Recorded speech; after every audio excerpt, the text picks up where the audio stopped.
the 13th Amendment, abolishing slavery, but it gave slaves no specific rights. Civil Rights Act of 1866 followed, and it was the cornerstone to the 14th Amendment. We have probed the records, and frankly, we do not like what we find. The Civil Rights Act was written with a no discrimination clause, but Congress removed it before it was passed. And nowhere in the debates on the 14th Amendment do we find any statement that suggests that school segregation was an issue. We had hoped that abolitionist leaders like John Bingham and Thaddeus Stevens would have recorded their position on segregation in schools. Nothing. That bears out our studies. See, public education was in its early stages. To the newly freed slaves, education of any sort would have seemed a major step forward. We also have to face the fact that Congress set up segregated schools in the District of Columbia and has supported that practice up to this very day. All in all, that gives us very little in the way of favorable evidence to answer the Justice's question about the intent of the 14th Amendment. Al, isn't there some way we could shape this history to make our case? I'm all for the cause, Bob. But I am an historian first. But there's got to be some way to nail it down. It's difficult to be precise about what people thought a century ago. So I think our strategy should be to bypass the court's question and argue this on broad humanitarian grounds. The fuel for the 14th Amendment was a spirit of idealism and a sense of justice. The amendment meant what it said, equal protection. We believe we can win this by arguing the broad humanitarian approach. It is the moral position, and we are a moral nation.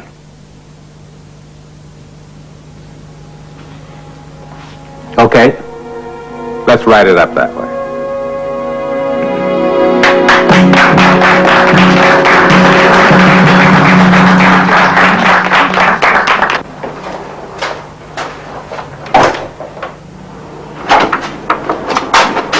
What gives?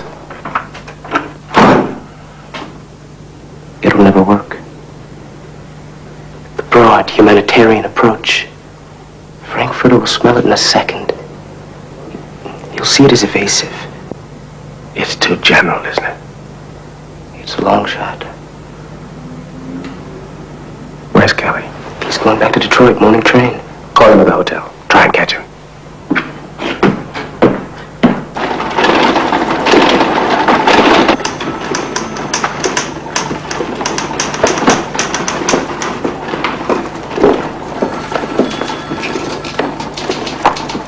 Just pay the ones that have to be paid. That's what these are. Can't we just hold on to them a week or so? Then turn the lights off again. We should talk to Thurgood. This has got to be dealt with.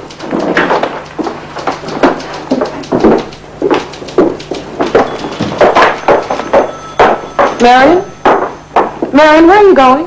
It's 6 o'clock. It's Saturday. I have a date. And no paycheck for 3 weeks. Good night.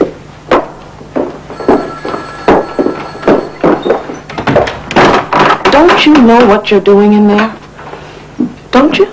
I'm typing the same stuff over and over. If that stuff doesn't get typed, what you're doing in there is helping to make history.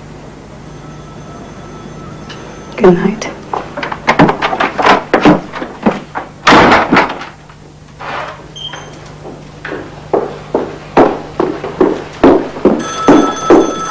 Good. Excuse me. I think the time has come for us to deal with this. Alice, would you run downstairs and grab us some sandwiches, please? The beginning of this needs to be tighter, clearer. What are you doing, Alice? Making history.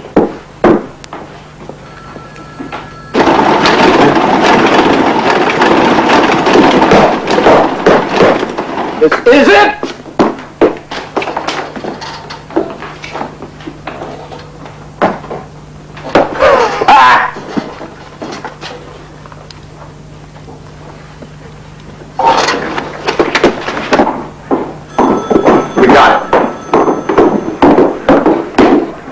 Thaddeus Stevens. Read it.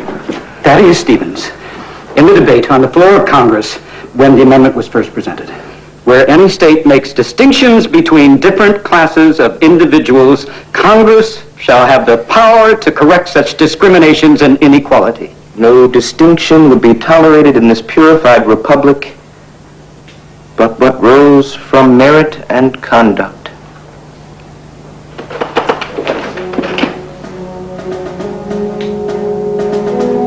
Place this in the front section of the brief. And send someone out for ice and bourbon. Mr. Kelly needs a drink!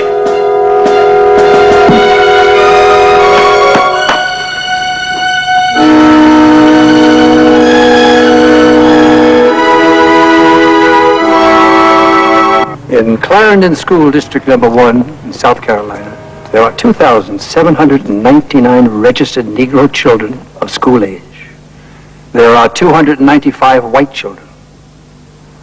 The state has now provided those 2,800 Negro children with schools that are, as Mr. Marshall has so positively admitted, equal in every respect. In fact, because of their being newer, they may even be better than the schools of the 295 white children. Now, who's going to disturb that situation? If these children were to be reassorted on a mathematical basis, you would have 27 Negro children and 3 white children in each schoolroom. Would that make the children any happier? Would they learn more quickly? Your honors cannot sit as a glorified Board of Education for the state of South Carolina or any other state. Nor, I respectfully submit, can this court sit in the chairs of the legislature of South Carolina and mold its educational system. The state establishes the schools. It pays the funds. And it has the sole power to educate its citizens. The state of South Carolina does not come here in sackcloth and ashes. Its laws do not offend the Constitution of the United States. It is convinced that the happiness, the progress, and the welfare of these children is best promoted in segregated schools. And it would be 1,000 pities that by this controversy, it might be ordered to abandon what it has created. I am reminded of Aesop's fable of the dog and the meat. The dog, with a fine piece of meat in his mouth, crossed a bridge. He saw the shadow in the stream and he plunged for it. And he lost both the shadow and the substance. Now here is equal education, not prophesied, but present. Shall it be thrown away on some fancied question of racial prestige? It is not my part to offer advice to the appellants, and certainly not to the learned counsel. No doubt they think what they propose is best, but I entreat them to remember the age-old motto that the best is often the enemy of the good.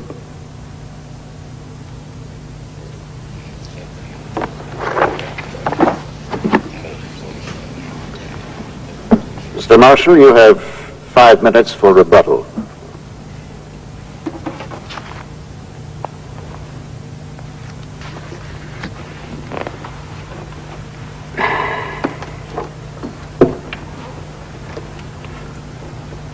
May it please the court. The 14th Amendment was put into our Constitution after one of the worst wars ever fought. The duty of enforcing the 14th Amendment is placed upon this court to make sure that the states, in administering their functions, disregard little pet feelings about race. The Negroes who are forced to submit to segregation are all American citizens who, by accident of birth, are a different color. And the color makes no difference one way or another insofar as this court is concerned. Harry Briggs Jr. is guaranteed by the state some 12 years of education. There is no way you can repay lost school years. But they say, leave it to the states until they work it out. I got the feeling, on hearing the discussion earlier, that when you put a white child in a school with a whole lot of colored children, the child would fall apart. Everyone knows that is not true. Those same kids in Virginia and South Carolina, and I have seen them do it. They play in the streets together. They separate to go to school. They come out of school and play ball together. But they have to be separated in school. There must be some magic to it. You can have them going to the same state university and to the same college, but if they go to elementary and high school together, the world will fall apart. The only way that this court can decide this case in opposition to our position is to find some reason which gives the state the right to make a classification in regards to Negroes that they can make in regard to nothing else. And we submit the only way to arrive at this decision is to find that for some reason Negroes are inferior to all other human beings. Nobody will stand in this court and say that, because they would have to justify it. It can only be one thing: an inherent determination that the people who were formerly in slavery shall be kept as near that condition as is possible. Now is the time. We submit that this court should make it clear that that is not what the Constitution of the United States stands for.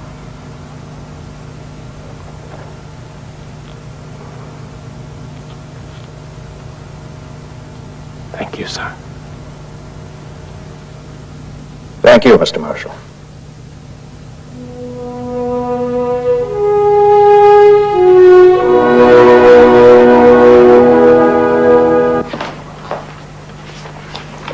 They're good. Crab soup.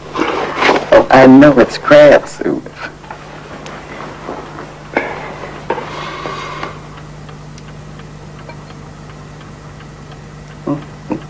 Hot. Good.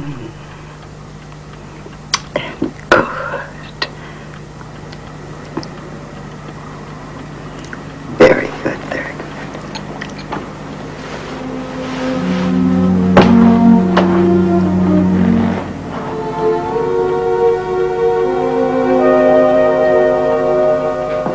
We concede Douglas and Black to the other side.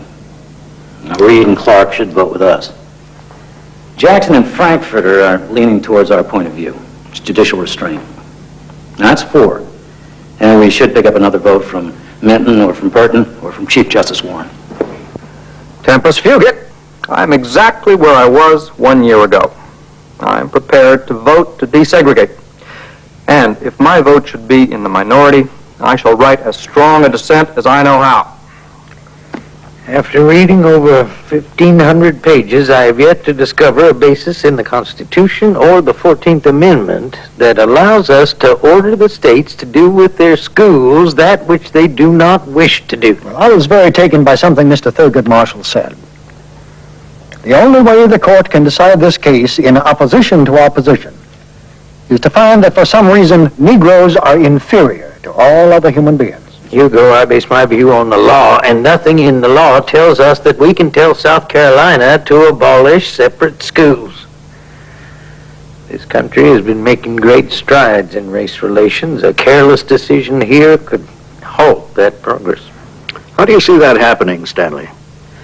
If the American people feel that a bunch of liberals in Washington are forcing their social views on the states, there will be profound resentment. I've seen the race problem more closely than most of you. I'm concerned about the possibility of violence, massive resistance. What if we say desegregate and they refuse? Can we send the Army into South Carolina to enforce it? Send the Army into 20 states? I am surprised that the history provides so little in the way of legal footing for striking down segregation. I find I'm arguing with myself. My heart tells me segregation is wrong. The law tells me not to interfere with the states. I do not like the idea of segregation, but for 100 years, the South has had segregated school systems, and this court has told them it was legal. We can't just turn on a dime and say tomorrow morning things will be different. Nor can we continue to say that in the United States of America, all men are equal, but that white men are more equal than others. For God's sake, let's decide the principle. We can remain flexible on how to implement it. Disaster. This court is expected to be precise and clear. Felix, you say you're arguing with yourself. Perhaps you'd prepare a memorandum outlining the issues and offering some suggestions as to where our choices lie. Thank you, gentlemen.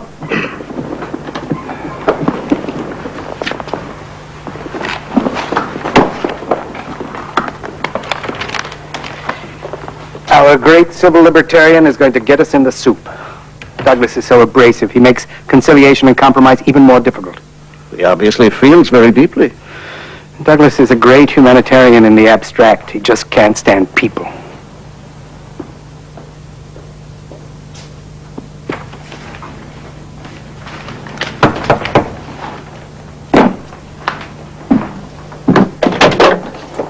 Almost ready. Sir, these will be better than your city shoes. Well, thank you, Mr. Patterson. You know the roads, Mr. Patterson? Oh, yes, sir. I've been up this way many times before. The war between the states is one of my hobbies. Manassas, Bull Run, just a short drive from the city. You ever been to Gettysburg before, sir? No. For me, one of the pleasures of living in the East will be to see some of these things.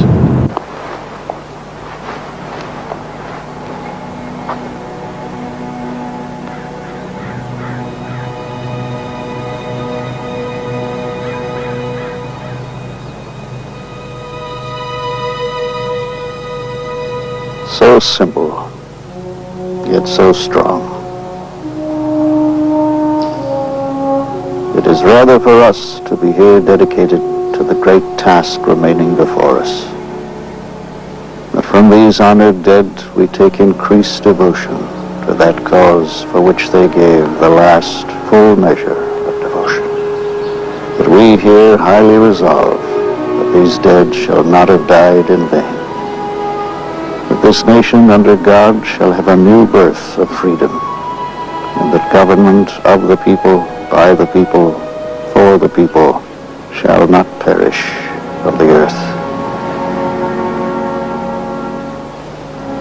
On to Manassas, sir?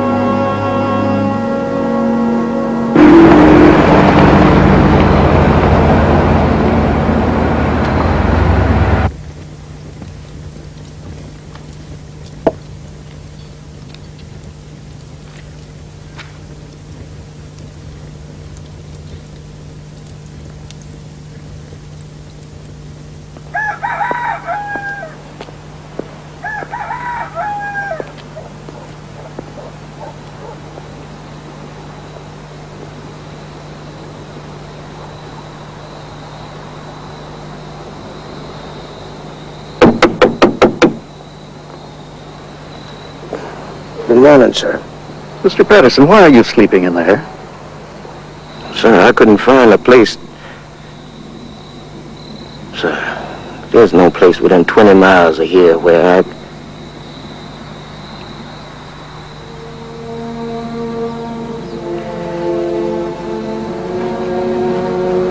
Let's get back to Washington.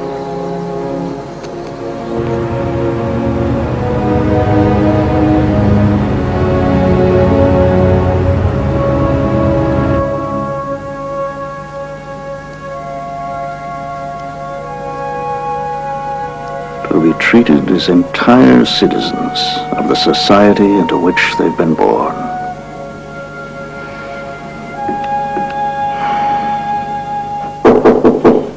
Come in, Mark. It's Earl Warren. Oh. Felix?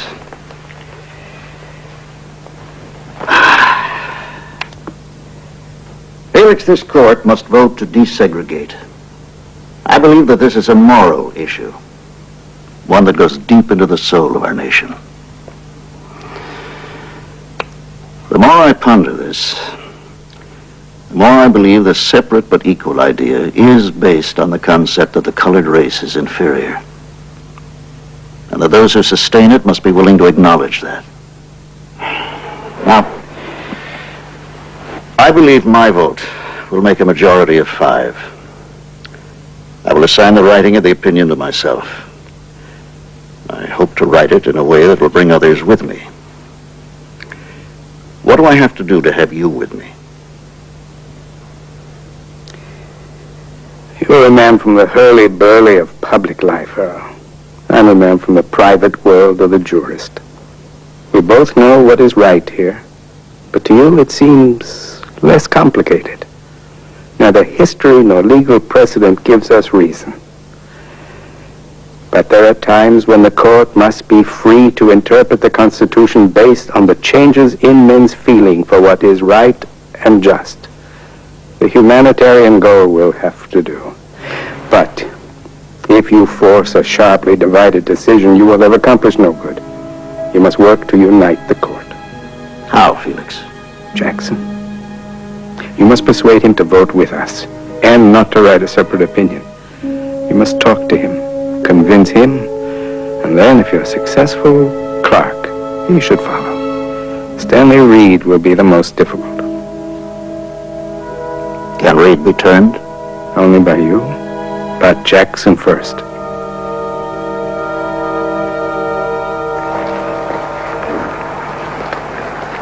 If you write an opinion, I will study it with an open mind. That's all I ask. But an open mind cannot change my belief that this matter rightfully belongs to the Congress. Earl, you are looking for a congenial political solution to the problem. I'm looking for a way to do what I think we both believe is the right thing to do. The only possible way, in my view, to write a decision to end segregation with intellectual honesty is to argue that the majestic generalities of the Constitution have a content and a significance that vary from age to age. Yes? I don't like it, but you can try it.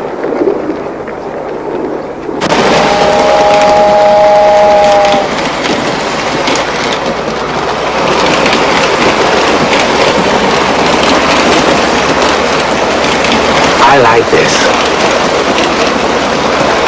I've got control. With the courts, all I can do is wait.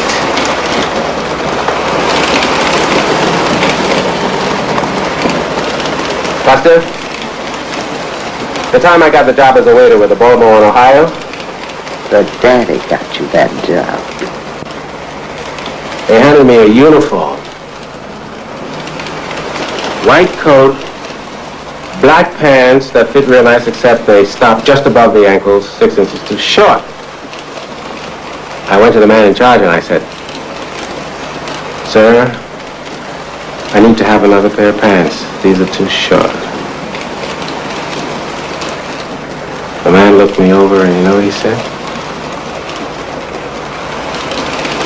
He said, don't you know it's easier for me to get a shorter Negro than it is to get another uniform. It makes me angry.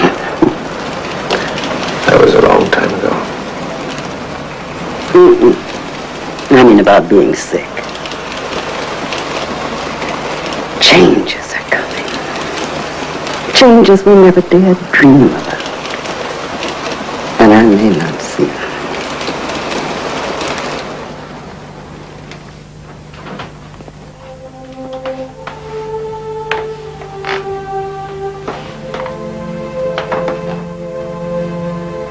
I want to see the things we've worked for.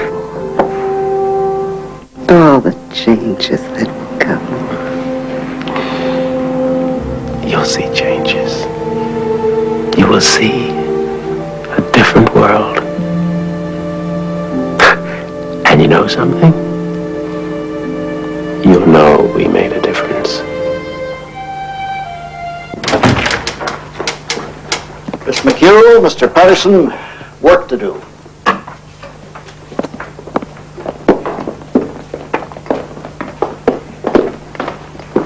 Now, if you would type this, please. Yes, sir. I will review it. And then, Mr. Patterson, if you would take it to the print shop and order 9 copies. Only 9. Yes, sir.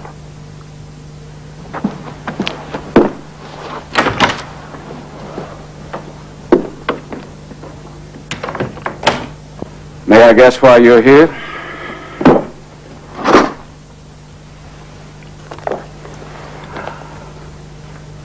I will vote to desegregate. If the opinion gives the southern states time. We're not dealing just with law, we are dealing with a social revolution. It needs time. You read that, Tom. It may need some refinement. I'd like to accommodate your view.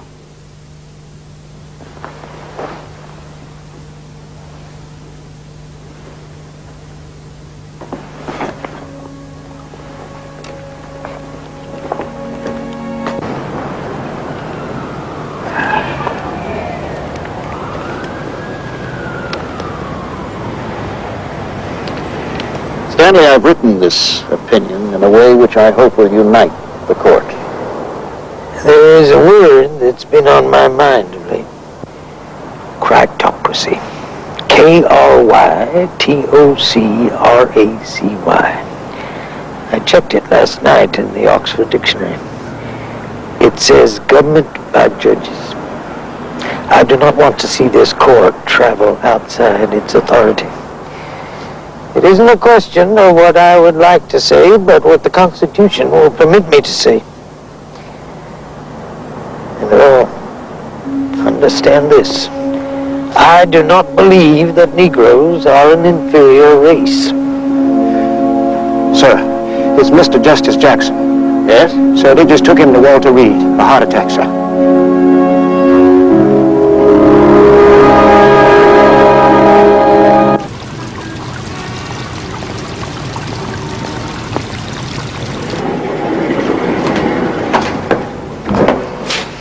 McCarthy, please come to station 23. Major McCarthy. Mr. Justice Jackson, I'm Earl Warren. Sir, he's resting. Mr. Prettyman is handling his calls. Oh, hello, Barrett. Hello, Mr. Chief Justice. They say he'll make it.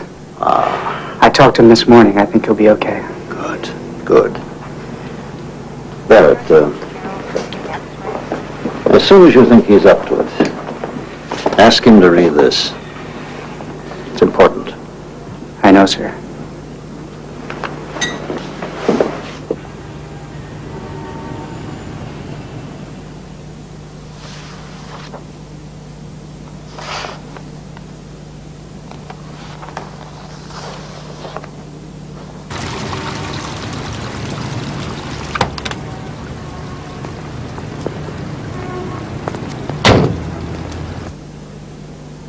A little bout with one's mortality as a way of focusing the mind.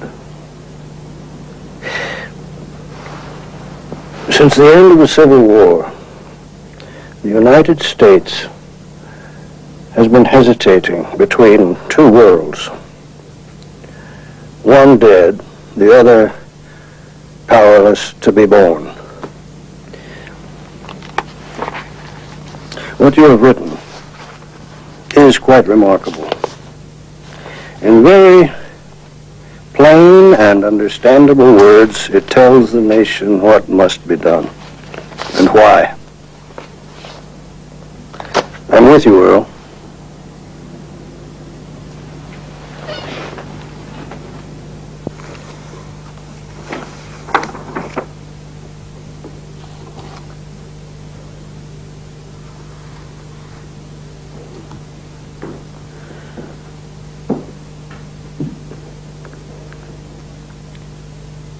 You're all by yourself now, Stanley.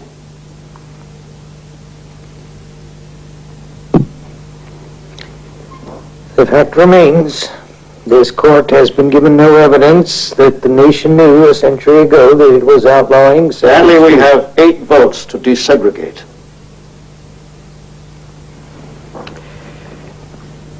Each of us is concerned about history. Each of us is reluctant to overrule precedents. But we are convinced that the law, in this day and age, cannot set Negro school children apart.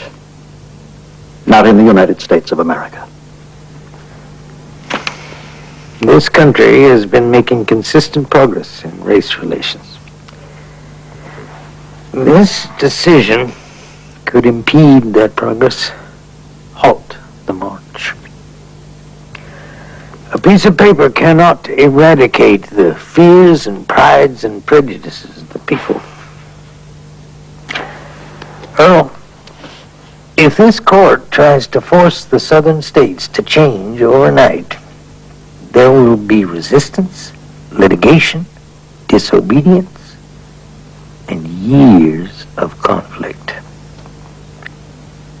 Believe me. Stanley, I'm a politician. I've worked for the people for over 30 years now. I've seen them in police stations, hospitals, unemployment lines. I'm convinced that the people will accept a ruling that fortifies their inner conscience. Let the backbone come from the court, and it'll strengthen the moral backbone of the people who live in conflict. Stanley, a fully united court will send a signal to this nation. I pray that you'll see your way clear to join the majority.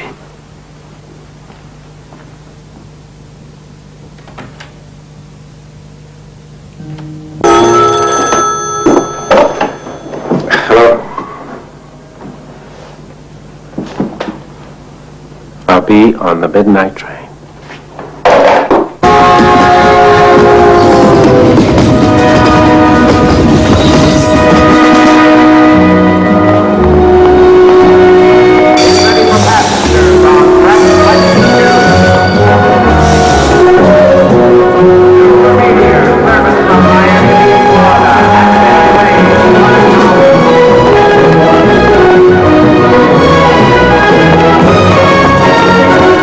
Another cab, boy. I'm going to the Supreme Court. Come on, Bob, come on. I think you'll want to be in court this morning, boys.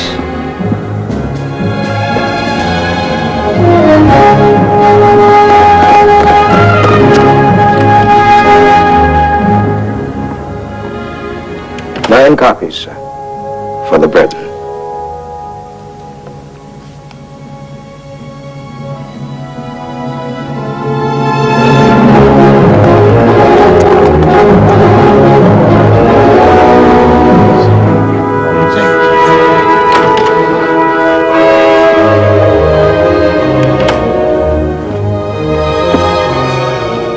Welcome back.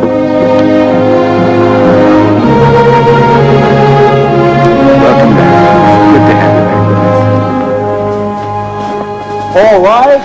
The Honorable, the Chief Justice and the Associate Justices of the Supreme Court of the United States. Oyez, oyez, oyez. All persons having business before the Honorable, the Supreme Court of the United States, are invited to draw near and give their attention, for the court is now sitting. These cases come to us from the states of Kansas, South Carolina, Virginia, and Delaware. They are premised on different facts and different local conditions, but a common legal question justifies their consideration together.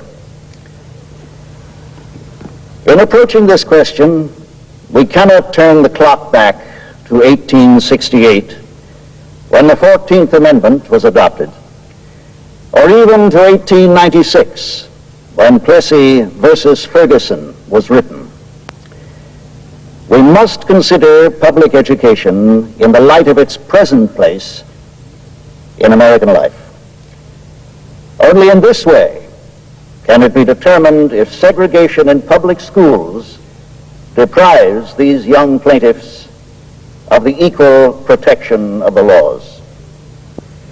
In these days, it is doubtful that any child may reasonably be expected to succeed in life if he is denied the opportunity of an education. Such an opportunity, where the state has undertaken to provide it, is a right which must be made available to all on equal terms.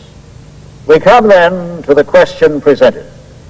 Does segregation of children in public schools solely on the basis of race, even though the physical facilities may be equal, deprive the children of the minority group of equal education opportunities? We believe unanimously that it does. We conclude that in the field of public education, the doctrine of separate but equal has no place. Separate educational facilities are inherently unequal. Therefore, we hold that the plaintiffs and others similarly situated, for whom the actions have been brought, are, by reason of the segregation complained of, deprived of the equal protection of the laws guaranteed by the 14th Amendment. It is so ordered.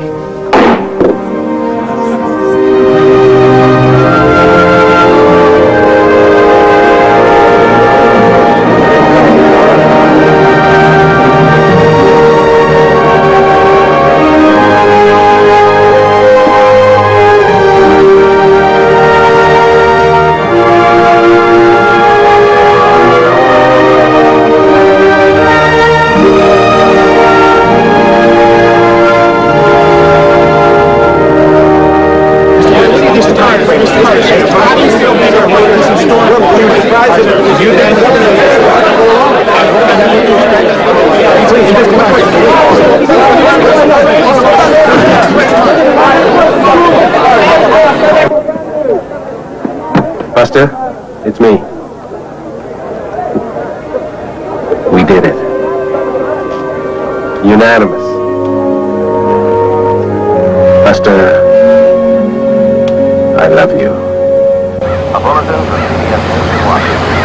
At 1:10 p.m., the United States Supreme Court, Chief Justice Earl Warren announced the unanimous decision to outlaw segregation of Negroes in public schools. The court said separating Negro children violates rights guaranteed them as American citizens by the 14th Amendment.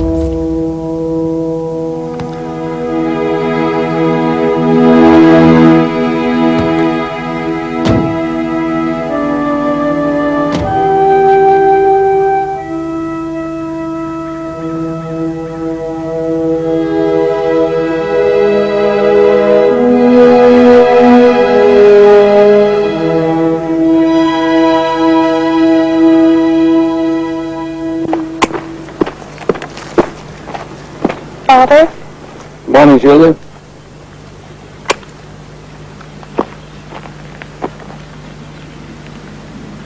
The decision for the plaintiffs.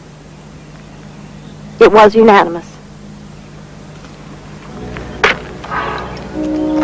In the words of the general, we have met the enemy, and we are theirs. I'm sorry, Father.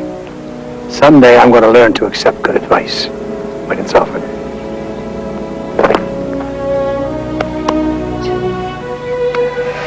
There's troubled times ahead. And looking at it philosophically, unanimous decision is the best thing for the country.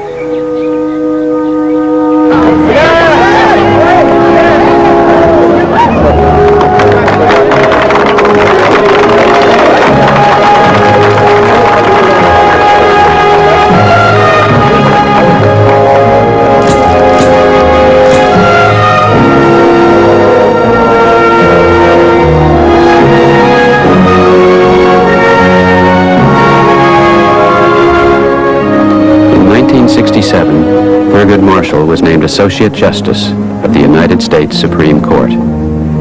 Vivian Buster Marshall died of cancer the year following the Supreme Court decision.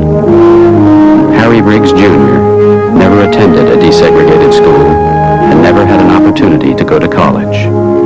This film is dedicated to the lawyers of the NAACP Legal Defense Fund who devoted their lives to the struggle for equal opportunity in America.